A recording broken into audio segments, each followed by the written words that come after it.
네, 안녕하세요. 오늘은 인플레이션에 대해서 한번 말씀을 드리고자 합니다. 자, 인플레이션은 영어로 부풀어 오르는 것을 뜻합니다. 그렇다면 무엇이 부풀어 오르는가? 바로 물가가 상승하는 거죠. 즉, 시간이 지나면서 화폐 가치가 감소함을 뜻합니다. 자, 여기서 인플레이션과 관련된 용어를 잠깐 정리해 보자면 디스인플레이션은 인플레이션율, 인플레이션, 즉 물가가 올라가는 속도가 떨어지는 거예요. 이렇게 물가가 이렇게 올라가 이렇게 떨어지는 게 디스인플레이션이고요. 요즘 말하는 리플레이션 트레이드, 즉 어떤 겁니까? 인플레이션이 낮아져 있다가 서서히 올라가는 이게 리플레이션입니다. 자, 디플레이션은 아예 다른 거예요. 얘는 양의 영역에서 기울기를 이야기하는, 즉 어느 인플레이션의 정도를 얘기하는 거라면 디플레이션은 그냥 아예 인플레이션이 없고 시간이 지나면서 물가가 감소하는, 물가의 감소, 화폐 가치의 상승을 이야기합니다. 자, 인플레이션은 이제 두 가지 타입이 있습니다. 첫 번째는 바로 우리가 원하는 이 수요 견인현, 즉 디맨드 푸시. 자, 어떻게 된다? 우리 경제 전체에서 내가 수요를 늘리는 정책을 사용하면 수요가 늘게 됩니다. 그러면 자동적으로 어떻게 되죠? GDP와 가격 수준, 물가가 올라가게 됩니다. 자, 그래서 이것이 바로 수요를 증가시킴으로써 생기는 어떻다? 인플레이션이다라고 보시면 될 것 같습니다. 자, 반대로 나쁜 인플레이션이라고 이야기하는 공급 견인형, 즉 어떻게 된다? 이번에는 수요는 가만히 있는데 이 전체 경제에서 공급이 줄어드는 겁니다. 그럼 어떻게 됩니까? 물가는 오르지만 GDP는 감소를 하게 되죠. 자, 이게 무슨 말이냐? 우리나라의 어떤 생산력이 줄어들어서 물가 수준이 올라가는 것을 우리가 공급 견인형, 즉 나쁜 인플레이션이라고 부릅니다. 자, 그래서 우리가 이 착한 인플레이션을 자꾸 만들려고 하는, 즉 수요 견인형 인플레이션을 만들려고 하는 이유는 여러 가지입니다. 첫 번째, 일단은 금리 인하를 통해서 저축에 대한 이자를 낮춥니다. 그러면 소비 증진이 됩니다. 자, 이자를 낮췄으니까 대출에 대한 이자도 떨어지죠. 그러면 우리가 투자자들이 투자를 하게 됩니다. 자, 그럼 어떻게 된다? 일단은 단기적으로 경제 전체의 수요가 증가합니다. 그리고 양적 완화를 해요. 이건 뭡니까? 중앙은행이 어떻다? 국채나 회사채를 사는 거죠. 그러면 국채를 매입합니다. 그러면은 정부가 더 많은 돈을 쓸 수 있죠. 즉 재정 정책이 강화됩니다. 그리고 회사채를 매입을 하게 되면 반대로 회사가 더 많은 투자를 할 수 있죠. 왜? 아니 중앙은행이 이렇게 채권을 안정적으로 사주니까 채권의 가격이 올라갑니다. 그럼 채권의 이율이 떨어지고 한 번 찍을 때 더 많은 양을 찍을 수 있어요. 그러면 회사 자금 조달이 좋아집니다. 그러면 역시 투자 증진이 됩니다. 여기까지는 통화정책에 해당되는 거고요. 자, 아까 전에 찍어놨던 국채를 가지고 재정정책, 어떤 재정정책 하느냐? 기본소득 같은 재난지원금 통해서 단기적으로 소비를 올리고, 그 다음에 인프라 투자를 통해서 투자 증진을 하게 됩니다. 자, 인프라 투자를 하면 거기서 쓰는 여러 가지 원자재라든지 인부라든지 이런 걸 통해서 투자 증진이 됩니다. 그래서 이런 재정 정책을 통해서도 어떻다? 수요를 견인하려고 한다. 그래서 결국에는 이런 정책으로 물가 수준과 GDP를 증가하는데 요걸 통해서 계속 어떻다? 우리 안에 기업 그리고 가계 그리고 정부가 선순환을 유도하려는 데 있습니다. 자, 반대로 이야기하자면 그래서 디플레이션은 가장 피하려고 하는 이 경기 순환 방법 중에 하나입니다. 그래서 이거는 왜 그러냐? 자, 회사가 물건을 사서 소비자한테 주는 과정에서 이거 가격이 떨어진다고 예상을 한다면 아무도 물건을 사려고 하지 않습니다. 아무도 물건을 사려고 하지 않으니까 아무도 투자를 하지 않고 아무도 투자를 하지 않고 아무도 소비를 하지 않으니까 경제가 활력이 죽어버리죠. 그래서 모든 경제학자들이 그렇지만 인플레이션율이 이렇게 높아져서 국민들이 고통을 받는 한이 있더라도 디플레이션만큼은 좀 자제를 하려고 하는 경향이 있습니다. 그러면 우리가 아까 말씀드렸듯이 이렇게 물가 수준을 우리가 올라간다라고 말씀드렸는데요. 그러면 내가 어떤 수요책을 했을 때 물가가 얼마나 올라가고 GDP가 얼마나 증가하는지 이렇게 찾아야겠죠. 그러면 이 라인이 어디에 있는지, 즉 물가 수준 자체의 측정 방식에 대해서 한번 말씀드리겠습니다. 물가 수준을 측정하는 건 모든 물건을 측정하는 건 아니고요. 물건마다 다 비중치가 다릅니다. 그리고 이 비중치는 국가마다 기준이 다릅니다. 그래서 미국, 한국, 유럽 이 세 나라를 제가 그냥 가져왔는데, 여기서 보시면 이 나라의 소비 패턴과 습관에 따라서 바뀌어오는 것을 여러분들이 볼 수가 있습니다. 그래서 가장 이제 미국에서 많은 것은 집이고요. 하우징, 즉 집에 관련된 가격이 가장 많이 들어가고, 그 다음에 뭐 교통비, 뭐 중고차라든지 또 신차라든지 버스 티켓값, 지하철값, 아무래도 미국은 자동차를 많이 사용해서 여기 자동차 값이 많이 들어가 있습니다.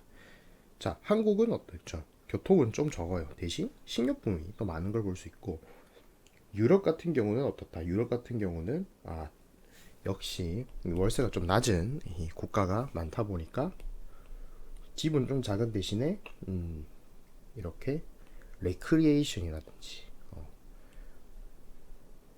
뭐 레스토랑이라든지 이런 것들이, 외식 이런 것들이 좀 높은 편에 속하죠. 유럽은 외식 물가 굉장히 높으니까요. 그 외에도 뭐 여러 가지가 있습니다. 자, 나라마다 비중이 다른 것도 그렇지만 두 번째는 뭐다? 어떤 것이 이 나라에서 굉장히 비싸져서 점점 더 많은 비중을 차지한다. 예를 들면 비중이 높은 애의 가격 변동에 당연히 CPI는 더 많은 영향을 받을 수밖에 없습니다. 그래서 이 물건도 다르지만 이 친구의 물가 수준에 따라서 차지하는 비율도 달라지기 때문에 어떻다? 요 퍼센테이지를 따라가는 경향이 있다.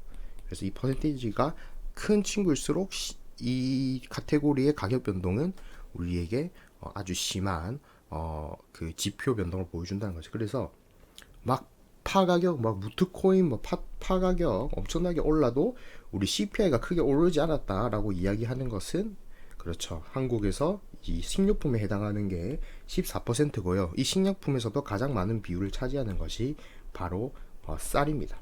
자, 근데 우리가 시간이 지나서, 그죠, 쌀을 많이 안 먹는다, 쌀에 대한 비율을 낮춰야겠다라고 이야기하죠. 그런 작업은 2에서 3년에 한 번씩 품목별 비중이 또 시간에 따라서 달라집니다. 그래서 그 점도 고려를 해야 되고, 2, 3년 후에 이 비중을 다르게 하면 그 비중에 다 맞춰가지고 이전에 있었던 CPI도 변합니다. 그래서 그 품목별 비중은 항상 어느 정도 설문조사를 통해 변하고, 그 변한 거에 대해서 다시 조정해 주기 때문에 그거에 대해서는 크게 걱정할 필요 없다. 이 CPI 데이터는 그대로 믿어도 되는데, 다만 요 정도는 알아야지 이후의 통화 정책의 변수를 예상을 할 수가 있습니다. 특히 중요한 거는 주택을 구매하거나 주택 자체를 개보수하는 행위, 즉 가구나 가전제품을 제외하고 인테리어 같은 것들은 CPI에 포함되지 않습니다. 예를 들면은 인테리어 할 때 인테리어 업주에게 우리가 준 뭐 인테리어 뭐 인부님들 가격, 자재값 이런 건 안 들어가요. 대신 가전제품, 가구 이런 거는 들어갑니다. 그리고 주택 착공, 주택 건설비 이런 것도 일치 안 들어갑니다. 주택, 그럼 여기 이거 들어가 있는 건 뭐냐? 이거는 월세, 가구 이런 겁니다. 월세하고 가구, 가전제품을 이야기하는 거예요. 자, 그래서 어떻다? 한국에 월세가 거의 없죠. 전세가 많아요. 그러다 보니까 어떻다? 주택 가격이 실제적으로 보여주는 CPI가 우리 생활에서 몸으로 느끼는 것보다, 전세값은 막 올라도 전세는 돈을 준 게 아니고 맡겨놓은 거기 때문에 CPI에는 그다지 큰 영향을 안 보여준다. 그래서 이 우리나라가 이 집값에 이렇게 CPI가 대응되지 않는 부분은 바로 한국의 이런 약간의 옛날 그리고 특이한 방식인 이 전세가 있기 때문이죠. 그래서 이 월세하고 그 주변에 보이는 이 비율들은 미국이 41% 굉장히 높아요. 유럽이 23.5%입니다. 한국이 17%예요. 그래서 요거를 여러분들이 보시면 미국에서 월세가 41% 여러분 내고 있었습니다. 근데 이렇게 보시게 되면 주택 가격이 막 오르고 있고 주택 착공도 오르고 있는데 지금 주택 소유 비율은 떨어진, 상태다. 그죠? 그게 무슨 말이다? 지금 미국은 이 공급이 부족한 시장이라는 겁니다. 주택이 그래서 주택 가격은 상승을 할 수 있어요. 근데 물론 공급이 부족해서 내가 수요 정책으로 수요를 끌어올렸다고 해도 그리고 이 CPI에서 주택을 만드는 비용 자체는 내가 넣지 않는다고 해도 결국에는 이 자체도 미국 국민의 경제와 소비력에 영향을 주는 겁니다. 그러다 보니까 이것을 완전히 배제하고 통화 정책을 논의한다고는 말할 수가 없어요. 뉴질랜드 같은 경우 주택 가격 상승으로 통화 정책이 변경되었습니다. 즉 CPI에 들어가지 않더라도 한국 같은 경우에도 주택 가격이 너무 많이 오른다라고 한다면 한국은행에서 금리 상승을 할 수도 있어요. 그래서 주택 가격하고 CPI는 어떻다? 좀 분리해서 볼 필요가 있고 미국에서 지금 이렇게 상당한 주택 가격 상승이 나타나고 있는데 요거는 일단 주택 공급도 작고 주택 공급이 부족하고 그 이유 중에 하나는 대도시에서 어떻다? 시골로 나가는 어떤 수요가 반영이 된 것으로도 볼 수 있습니다. 즉 내가 원하는 동네에는 집이 없고 내가 가기 싫은 동네는 집이 많은 이런 상태로도 볼 수가 있겠죠. 자, 물가 상승률의 측정 방식이죠. 어디서 측정을 할 거냐. 자, 물가를 똑같이 올린다고 해도 이렇게 이 시장에서 누가 주도권을 잡고 있느냐에 따라서 어떻다. 이 물가 상승에 대한 부담을 누가 지는가에 따라서 약간의 경제적으로 이 구조 실질이 좀 달라질 수가 있습니다. 예를 들면 어떻다. 라면 같은 경우는 생산자가 이제 가격을 최대한 억제하다가 좀 올려야 되지만 뭐 명품 같은 거는 그죠? 생산자가 바로 가격을 올려도 소비자가 이 협상할 능력이 떨어지기 때문에 이런 식으로 좀 바뀌는 경향이 있죠. 그래서 품목마다 다르고 업종의 특성에 따라도 다르고 뭐 브랜드라든지 뭐 이런 거에 따라서도 다 달라질 것이긴 합니다만 결국에는 올라간 물가를 생산자가 부담하는지 소비자가 부담하는지에 대한 이야기가 되겠죠. 그래서 생산자 물가를 이렇게 되는 것을 우리가 Producer Price Index (PPI) 그리고 소비자 입장에서의 물가를 잰 것이 CPI가 되겠습니다. 근데 PPI는 이제 어디서 측정하냐? 예를 들면은 우리가 원재료를 들고 왔어요. 그리고 공장에서 생산합니다. 그리고 도매업체에 보내죠. 자, 그럼 어디에서 측정하느냐? 공장에서 도매로 넘기는 요 출고가로 하지 않습니다. 바로 도매업체에서 소매업체로 넘어가는 이 가격을 기준으로 한다는 걸 말씀을 드릴게요. 즉 리테일러 어떤 방식이든 리테일러 바로 앞 가격 여기 출고가 기준으로 하는 걸로 나와 있고요. 그리고 이거 같은 경우는 수입은 따로 측정합니다. 그래서 국내 기업, 미국 국내 기업, 유럽 국내 기업, 한국 국내 기업의 물가 수준만 책정을 하는 겁니다.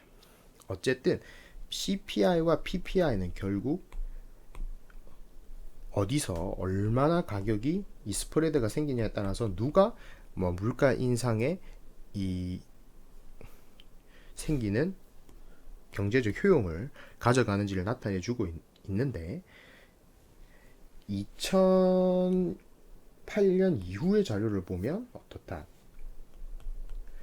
소비자 물가와 생산자 물가의 이 차이가 벌어지더라도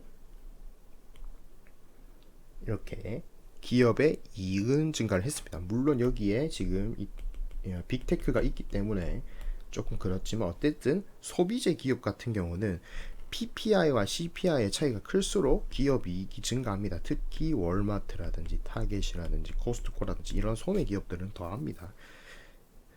그리고 두 번째는 PPI와 CPI를 이렇게 정자로 좀 구분하는 것도 약간의 좀 문제가 있는 것이 PPI는 어떻다 중간에 여러분들 물건을 생산하고 이렇게 중간 도매업자한테 가면 여기서 창고에서 한번 보관이 되는데 요 시차 때문에 그죠 PPI와 CPI가 시간차도 약간 있다는 것이 보이기 때문에 여러분들 그 점에 대해서는 또 유의를 해야 돼요. 그래서 PPI와 CPI의 스프레드를 가지고 기업 이익을 분간하는 것은 지금 또 맞지 않는 것이 뭐냐 바로 미국이 PPI는 제가 아까 말씀드렸듯이 국내 기업만을 특성으로 했다고 했죠. 근데 우리가 중국이 등장했어요. 그리고 노동 비용 같은 것도 결국 이 앞에서 잘 적용이 안 되는 면도 있었습니다. 왜냐하면은 이 반재료 같은 것들이 중간에 들어오다 보니까 PPI 같은 게 이제 CPI 스프레드에서 그다지 의미가 있느냐라고 물어보는 것도 있어요. 자, 그래서 뭐다 중국이 어쨌든 중국의 등장으로 수입 물질이 많아지면서 미국은 이렇게 PPI, CPI와 상관없이 일정하게 기업 이익이 계속 증가하는 모습을 보였습니다. 그래서 요 점도 굉장히 중요하다라고 보시면 될 것 같아요. 자, 그래서 PPI와 CPI를 결국에는 우리가 중앙은행에서 이제 굉장히 중요하게 보는 지표입니다. 왜 그러냐? 중앙은행의 존재 목적은 그죠? 경제 성장과 가격 안정이죠. 자, 그래서 경제 성장을 하면 가격은 당연히 내가 어떻다 수요적으로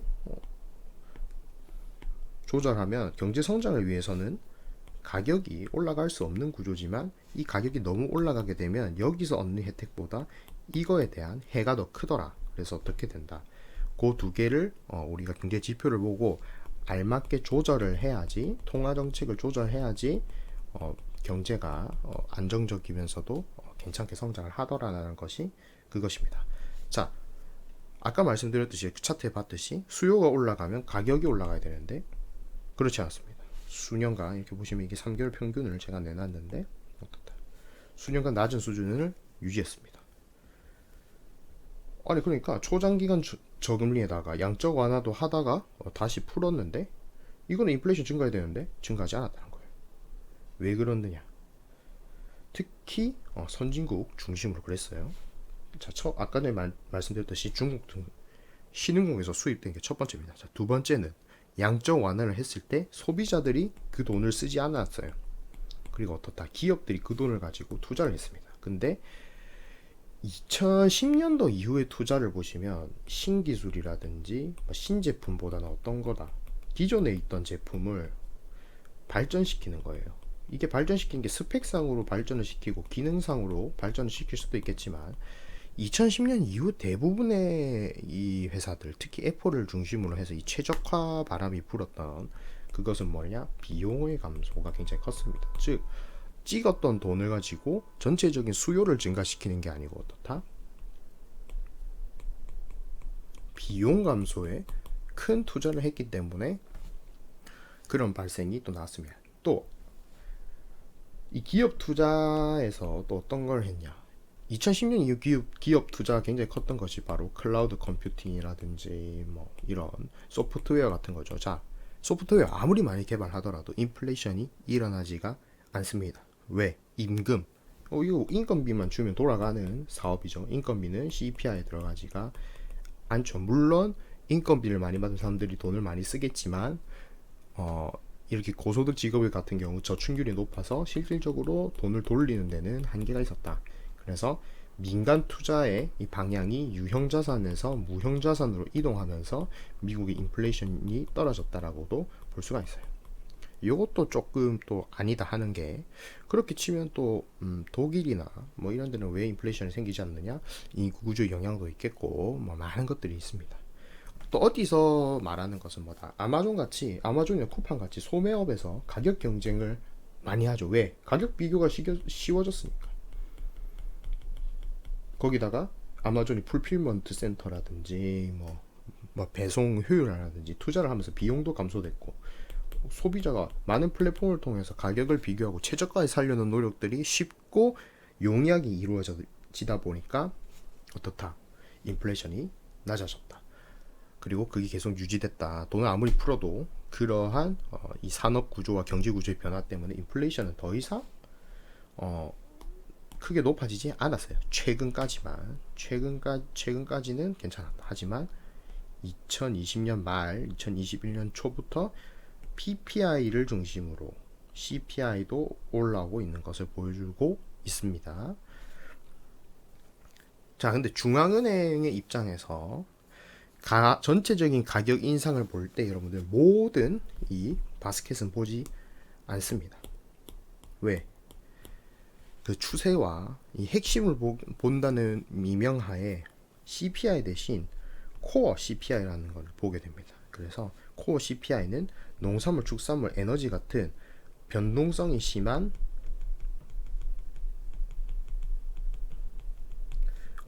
이 원자재들은 보지 않아요. 그걸 빼서 이렇게 지금 파란색 이렇게 약간 안정되고 조정된 그래프를 가지고 이것이 2%를 넘으면 연 2%죠. 그러니까 한 달에 뭐 한 0.7% 17% 정도 올라가면은 연 2%가 되는데 어쨌든 그 정도를 넘지 않으면은 이제 안정적으로 가격이 유지되고 있다. 또 몇 달 이제 0%로 내려가지 않으면은 디플레이션 압력이 없다. 이렇게 보고 있습니다. 여기서 또 이야기해야 되는 것이 물론 맞아요. 농산물, 축산물, 에너지는 이 날씨라든지 기후 아니면은 무역 관계 뭐 여러 가지 다른 경제와는 상관없는 다른 그 변수들이 많습니다. 하지만 지금같이 이렇게 돈을 많이 풀어가지고 어떻다 금융시장에 돈이 몰려오고 있는 상태에서 이거를 완전히 무시할 수 있겠는가라는 거죠. 자, 그것도 하나의 질문이 되겠습니다. 어쨌든 미국의 입장에서 그리고 미국은 어떻다 2%를 유지하겠다를 좀 버리고 어떻게 이동했다. 2% 이상을 가도 평균 어느 정도 유지해주면 평균이 안 넘으면 어떤다. 일단 지켜보겠다라는 게 됩니다.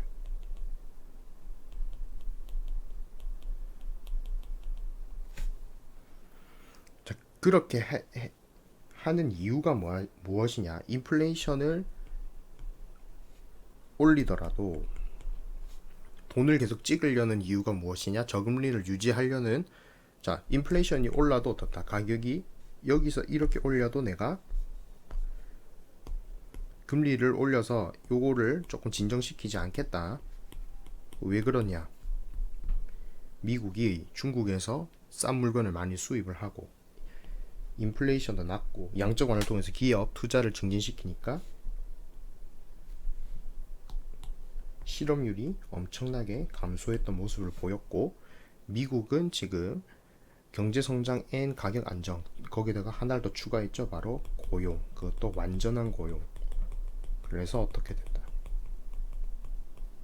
요거를 위해 가지고 돈을 계속 찍고 싶어는 합니다. 그래서 요거를 위해서라도 인플레이션이 지금 과연 올라오는지에 대해서 굉장히 관심을 기울여야 되는 거죠. 자, 하지만 인플레이션 아까 말씀드렸듯이 최근에는 이렇게 PPI와 CPI가 좀 상승 곡선을 보이고 있는데요. 여기서 중요한 점은 일단 2%는 이미 한번 넘었고 인플레이션 기대감이요. 그리고 이전에 2018년에 여기서 뭘 했냐? 여기서 테이퍼링이 들어갔죠. 즉 이전에 제닛 옐런 의장이 테이퍼링을 한번 시도했던 그 지점을 일단 인플레이션 기대감은 넘어갔습니다. 왜 그러냐? 아까 말씀드렸듯이 이런 자금들이 원자재 시장에 들어온 거고요. 또 중국과 유럽, 미국 주도에서 어떻게 실물 경기가 살아나고 있습니다. 그래서 글로벌 무역이 증가하는 것도 하나의 영향으로 볼 수 있어요. 그래서 미국은 어쨌든 지금까지 이렇게 많은 게 낫다. 덜 하는 것보다 많은 게 나아. 그래서 재정 정책하고 통화 정책을 풀 악셀을 밟고 있었어요. 근데 여기서 너무 많다는 의견이 제시가 됩니다. 왜 그러냐? 저번에 너희들 돈 이만큼 찍었잖아. 근데 여기서 반도 해소 못했어. 너희들 한 25%에서 30% 정도밖에 해소 못했는데 여기서 너희들 돈을 이렇게 많이 찍었어. 이거 회수 가능하냔 말이야. 자, 유럽 같은 경우는 좀 달라요. 유럽은 계속 뭐 유럽 회복 기금이 노이즈가 많습니다. 그러니까 예를 들면 신용카드 마이너스 통장 한도를 이만큼 뚫었습니다. 미국 정도 미국에 한 뭐 반 정도 뚫었는데 이거 쓰지도 않고 있어요. 왜 그러냐? 회원국들이 많아서 합의가 어려워요. 그리고 코로나가 터지더라도 어떻다? 흑자인 국가들이 많다. 왜? 미국이 돈을 많이 써주니까 미국으로 수출을 많이 하는 나라들은 어떻다? 아니 굳이 저 돈 받지 않아도 미국 애들이 쓰는 돈을 가지고 내가 받았으니까 문제가 없네. 자, 그래서 미국 주도 실물 경기라는 것은 결국 소비의 경기이고, 결국 소비는 아까 말씀드렸듯이 수입에 의존해서 수입이 많아지고 수출이 줄어들으니까 어떤다? 미국 달러 가치, 달러 인덱스가 하락을 한 거예요. 달러 인덱스가 하락하면 달러 가치가 떨어지니까 수입 물가가 상승합니다. 원자재 가격도 미국 입장에서 상승하고요. 그래서 이런 원인들이 바로 아까 전에 말씀드렸던 이런 원인들이 다 합쳐져 가지고 결국 달러 가치가 지금 큰 한번 하락을 맞았다. 원래는 미국이 어떻다? 상당한 경제 성장이 유럽하고 일본보다 빠르니까 달러 가치가 굉장히 빠르게 상승하고 있었는데, 그것이 이제는 상쇄됐다라고 보시면 될 것 같습니다. 그래서 이제 미국이 경제 격정되는 거, 앞으로 돈으로 모든 걸 해결을 하려고 하는 이런 모습들이 과연 이제 통하겠느냐는 거예요. 지금 이 차트를 보시게 되면 똑같이 인플레이션이 일어나더라도 이렇게 사회에 유유 생산량이 많으면, 즉 우리 경제는 100을 생산할 수 있는데 지금은 30 정도만 생산하고 있어서 부양책을 통해서 70이 남아 있는 상태일 때와, 우리 경제 총 생산량은 100인데 지금 80%가 돌아가고 있을 때 부양책을 쓰는 것은 아예 다른 문제라는 것이죠. 보세요. 같은 인플레이션을 용인하고 내가 수요책을 했을 때 이 한계가 빨리 찾아온다는 겁니다. 수요 정책 동안 수요가 증가하더라도 어떻다? 공급 대책이 없으면 GDP 증가폭은 점점 줄어들어요. 그래서 이 경제 총 생산량을 증가시키는 어떤 공급 대책, 어떤 것이다? 국가의 생산 총량을 늘리는 GDP 대책이 필요한 거예요. 그래서 바이든의 공급 정책은 현재 인프라 투자, 재난지원금은 아닙니다. 인프라 투자하고 어떤 것이 있다? 바로 이런 제조업 지원이 있습니다. 하지만 어떻다? 재난지원금 같은 거는 바로바로 줄 수 있는데 시간이 좀 걸린다는 게 있어요. 그리고 지금 바이든 대통령이 반도체와 항공 같은 것에 감세와 지원을 해주는데, 이미 달러 인덱스가 이렇게 많이 떨어졌다는 거, 그리고 무역 적자가 사상 최대로 올라온다는 것은 어떻다? 이미 세계적인 경쟁력 같은 것이 많이 좀 닫혔다. 그래서 시간도 많이 필요하고 또 미국의 생산성이 낮다는 것도 의미를 합니다. 자, 그러면은 이런 상황에서 인플레이션이 이 통제가 가능하냐는 또 질문이 나올 수도 있죠. 과연 그러면 이러면은 인플레이션 자체가 지금 이렇게 이전 고점을, 지금 인플레이션 기대가 이전 고점을 이렇게 넘고 지금 CPI는 좀 안정이 됐죠. 수입 때문에. 하지만 PPI가 이렇게 올라간 상태에서 과연 미국에서 수입하던 물건을 대체할 수 있는 어떤 가격적인 포인트가 없는 상태에서 그게 통제가 가능하냐? 그것도 알 수가 없다는 것이죠. 그리고 과열된 증시나 코인 같은 거, 이런 것도 어떻다? 과연 이 연준이 이 달러의 신뢰를 다시 불러올 수 있겠냐는 거예요. 왜? 돈을 풀면 기업투자 올라가고, 기업투자 올라가면 설비투자 올라가고, 설비투자 올라가면 원자재 수요가 올라가고, 원자재 수요가 올라가면 또 여기에 돈이 몰리게 되는 거죠. 거기다가 연준은 계산할 때 어떻게 된다?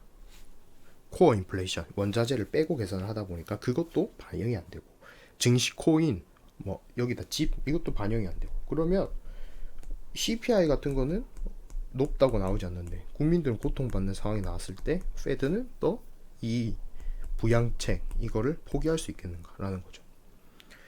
자, 두 번째는 어쨌든 미국의 스토리에서 결국 인프라 투자를 하던, 기업 투자를 하던, 반도체를 투자를 하건 결국 미국의 입장에서 미국에서 전체를 다 생산할 순 없죠. 수입에 많은 부분 의존을 해야 될 겁니다. 근데 어떻다? 달러가 원탑이었던 스토리가 붕괴가 되고 있는 거죠. 독일 금리가 마이너스 되는데 미국 금리가 1.5%입니다. 왜? 미국의 채권 공급이 너무 많아서 채권 가격이 떨어지니까 금리가 오른 거예요. 그리고 계속 가격이 떨어지는 모습 보이니까 저금리 입찰을 안 합니다. 자, 두 번째는 처음에 말했던 거 있죠. 뭐다? 인플레이션이 오르면 채권자의 채권 가치가 떨어지는 겁니다. 그러니까 채권에 투자할 이유가 없죠. 그러면 채권자 불리해지니까 채권에 투자하는 사람이 줄어들어요. 그렇게 되면 어떻습니까? 달러 가치가 불안해지는 겁니다. 왜? 미국이 빚을 내가지고 이러한 정책을 시행해야 미국의 경제 성장이 유럽과 일본, 중국보다 중국은 빼고 유럽, 일본 같은 다른 선진국보다 빨라질 수가 있는데 이 재정 정책과 통화 정책이 제한되고 두 손 두 발에 묶이면 이런 걸 할 수가 없겠죠. 그러다 보니까 불리해지는 거예요. 거기다가 최근에 미국이 정말 많은 나라에 이런 경제 제재를 했습니다. 이란, 러시아 같은 나라도 그렇고 여러 나라에 이렇게 금융 제재를 하게 돼요. 그러니까 너희 나라는 달러를 쓰지 마. 너희 나라는 우리 미국이 주도하는 이런 시스템에서 너희들은 빠져. 너희들은 다 재산 압류야라고 하다 보니까 그 사람들 돈이 묶였을 뿐만 아니라 향후 그런 걸 걱정하는 사람들도 이 돈을 미국의 시스템에서 빼내게 됐습니다. 그리고 미국이 이런 걸 하니까 걱정이 된 다른 국가들이 어떻게 된다. 달러에서 나와야겠다. 그래서 2020년 중반 정도에 유로화가 무역 통화로서는 이미 달러를 추월을 하는 모습을 보여서 달러 가치, 유로 가치가 크게 상승한 모습을 또 우리가 봤고요. 여기서 미국은 지금 이제 좀 뒤처졌지만 유럽에서 하고 있는 디지털 유로화, 디지털 위안까지 겹치게 되면 그런 패턴은 더욱 심해질 것이라고 생각합니다. 그래서 앞으로 미국 경제는 여기서 나오는 부작용이 통제가 가능한지, 그리고 달러 가치와 미국 금리를 통제를 할 수 있는지가 가장 큰 문제가 될 거예요. 일부 의견에서는 인플레이션 자체를 이 중앙은행이든 뭐든 볼 필요가 없다는 거예요. 이렇게 보시게 되면 2000년과 2009년, 2010년과 2019년을 보시게 되면 고용과 인플레이션의 상관관계는 점점 줄어들고 있어요. 그래서 어떻다? 이거 빼고 여기다가 고용을 넣고 이거 빼자는 겁니다. 왜? 아까 말씀드렸던 인플레이션이 낮아지는 경제 구조의 변화, 기존의 소매업과 생산에서 어떻다? 소프트웨어나 이런 무형 자산의 경제로 내가 변했으니까 이런 거는 이제 더 이상 너무 그렇게 예민하게 2% 넘으면 금리를 올리겠어. 이런 식으로 반응 안 해도 돼. 라는 의견이 있습니다. 그게 바로 일본의 예입니다. 돈을 아무리 찍어도 인플레이션은 오르지 않았지만 어떻게 됐다. 아베노믹스를 시작으로 일본의 고용률이 엄청나게 늘어서 지금은 일본에서 청년 실업이라는 말은 또 찾아보기가 힘든 말이 됐습니다. 하지만 일본은 무역 흑자급이고요. 내수가 굉장히 큽니다. 그리고 내수가 일단 이 사람들 현금으로 다 합니다. 카드가 없어요. J10이라는 재팬 크레디트 뷰로 이런 게 있는데 안 쓰죠. 현금 중심이기 때문에 파악도 어려워요. 그냥 똑바른 통계가 안 나옵니다. CPI 같은 것도. 그리고 관광업이 있어요. 관광업도 있을 때는 또 이게 물가나 총수에 굉장한 영향을 미쳤습니다. 그리고 말도 안 되는 해외 자산이 너무 많아요. 그리고 몇 년 동안 일본은 어떻다? 일본에 투자하지 않고 외국에 투자하는 그런 모습을 보였습니다. 그리고 그런 것 때문에 이미 수직 계열화가 완료됐습니다. 제가 저번에 영업권하고 M&A 할 때 말씀드렸지만 수직 계열화를 하면 인플레이션에서 가격이 오를 때 어떻다? 나는 밸류체인이 다 갖춰져 있으니까 이 가격에 대한 통제가 훨씬 쉽습니다. 물론 일본은 미국과 같이 엄청난 재정 적자를 가지고 있어요. 하지만 단 12.7%만 해외 소유입니다. 특히 2010년에 5.6%였다가 12.7%가 된 것이 최근 얼마 되지 않았어요. 이 구간 동안 일본의 국채 금리는 거의 0%거나 마이너스 금리일 때도 있었습니다. 즉 뭐다? 여기서 늘어난 외국인들의 이 국채 소유는 그 이자를 줄 필요도 없는 겁니다. 그래서 지금 현재 일본이 주고 있는 이 국채의 이자는 거의 셀프 빚입니다. 즉 자기가 자기한테 빚을 내는 이런 상황이기 때문에 과연